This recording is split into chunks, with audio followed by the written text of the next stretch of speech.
Bismillahirrahmanirrahim. Assalamualaikum warahmatullahi wabarakatuh. Halo, apa kabar teman-teman semua? Mudah-mudahan dalam keadaan sehat walafiat tanpa kekurangan suatu apapun. Dan jumpa kembali dengan channel saya, channel Surya Utama 22, channel yang membahas seputar budidaya ikan lele. Nah, pada kesempatan kali ini saya mau membagikan pengalaman saya soal 7 kesalahan pemula di budidaya ikan lele. Sebelum berlanjut ke video, untuk teman-teman yang baru saja mampir, jangan lupa selalu dukung channel saya dengan cara klik tombol subscribe-nya ya. Jangan lupa juga nyalakan tombol notifikasinya agar tidak ketinggalan video terbaru dari saya. Nah, langsung saja pada inti videonya ya. Sudah saya rangkum, ada 7 kesalahan pemula di budidaya ikan lele. Akan saya jelaskan secara singkat agar tidak memperpanjang durasi video. Yang penting teman-teman paham. Yang pertama, tidak melakukan persiapan air sebelum tebar bibit.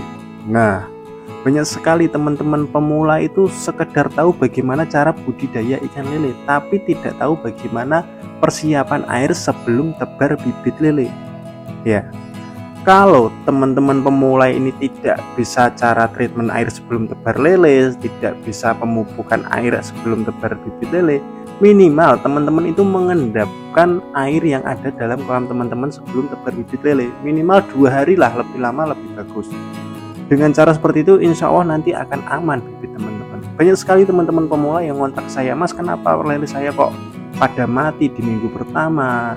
Kenapa air kolam saya cepat bau?" Sebenarnya ini kesalahan kita sendiri.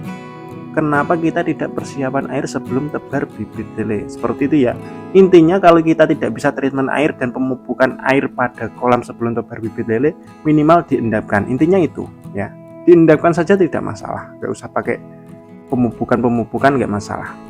Langsung saja lanjut yang kedua. Tidak memahami segmen budidaya ikan lele. Nah, kesalahan pemula biasanya ini. Teman-teman pemula ini kurang tahu terjun di budidaya ikan lele itu pada segmen apa. Contoh seperti ini, teman-teman berniat dari awal terjun di budidaya ikan lele pada segmen pembesaran, beli bibit dan dibesarkan sampai ukur konsumsi. Tapi teman-teman kesalahannya seperti ini. Teman-teman sudah niat terjun di budidaya ikan lele pada segmen pembesaran, tapi bibit yang teman-teman beli itu bibit terlalu kecil atau yang biasa dibuat orang terjun di segmen pendederan. Nah, saya jelaskan sedikit soal pendederan dan pembesaran. Pendederan adalah kita beli bibit kecil, contoh ukur 23 dan 34. Nanti akan dijual di ukur 57 atau 68 yang siap masuk ke kolam pembesaran. Tapi apabila teman-teman beli bibit ukur pendederan untuk proses pembesaran, itu akan lama panennya. Banyak juga yang ngontak, "Mas, kenapa lele saya kok susah sekali besarnya, sudah 4 bulan belum panen, 5 bulan belum panen?" Ya karena bibit yang teman-teman beli itu terlalu kecil. Jadi secara tidak sengaja teman-teman itu melakukan segmen pendederan dan pembesaran di satu kolam. Seperti itu ya. Jadi teman-teman itu gak paham bibit yang mau dibesarkan di segmen pembesaran itu seperti apa, pendederan itu seperti apa. Jadi intinya kalau teman-teman berniat terjun di segmen pembesaran, jadi minimal teman-teman itu beli bibit ukur 57 paling kecil. Lebih besar lebih bagus, resiko kematian rendah. Seperti itu ya. Itu adalah yang kedua, kesalahan yang kedua, tidak memahami segmen budidaya ikan lele. Seperti itu. Terus yang ketiga adalah memberikan pakan alternatif tanpa tahu kandungan protein di dalamnya. Nah, banyak sekali teman-teman yang curhat ke saya, "Mas, saya itu sudah budidaya ikan lele di tengah budidaya, baru usia 2 bulan, 2 bulan setengah, atau 1 bulan setengah bahkan ya. Modal saya habis, saya carikan pakan alternatif." Nah, di sini kesalahannya. Teman-teman berusaha mencari pakan alternatif karena modalnya habis, akhirnya tidak mengetahui berapa kandungan protein di dalam pakan alternatif tersebut. Akhirnya apa? Pakan alternatifnya itu ngawur. Nggak paham proteinnya, nggak paham kekurangan dan kelebihannya plus minusnya seperti apa, asal diberikan. Sebagai contoh seperti ini, teman-teman memberikan pakan alternatif yang minim sekali protein. Sebagai contoh, sosis reject, bakso, mie, terus roti, dan lain-lain yang mungkin proteinnya sangat rendah. Mungkin pakan-pakan tersebut itu bisa membuat lele kenyang tapi tidak membuat lele tumbuh. Jadi teman-teman pahamkan ini. Jadi menurut saya untuk pakan alternatif yang bagus itu yang berupa daging-dagingan. Itu toh kita harus pahami, daging ini harus dimasak terlebih dahulu atau kasih ke mentah atau seperti apa. Yang bagus adalah dimasak terlebih dahulu baru diberikan ke lele. Itu adalah kesalahan ketiga pemula di budidaya ikan lele.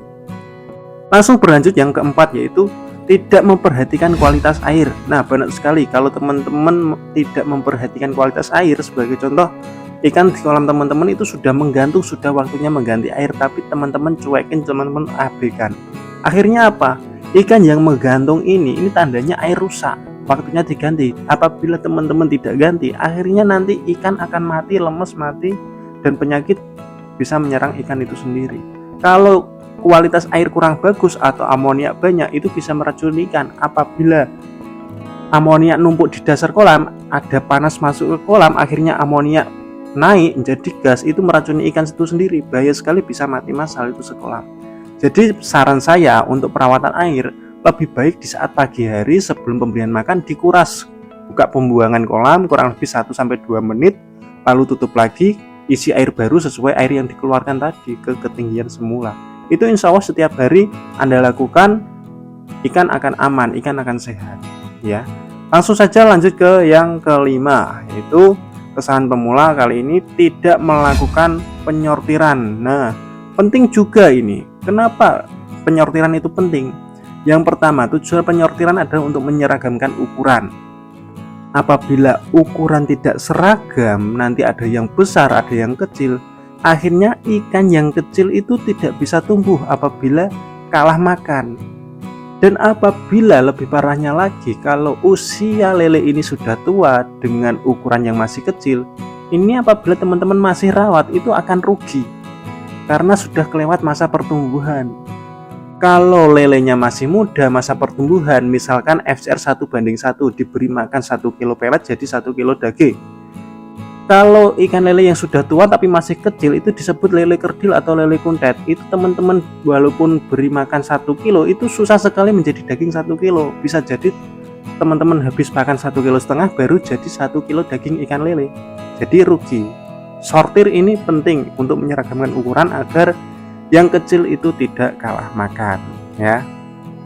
Terus yang keenam ya, langsung agar cepat.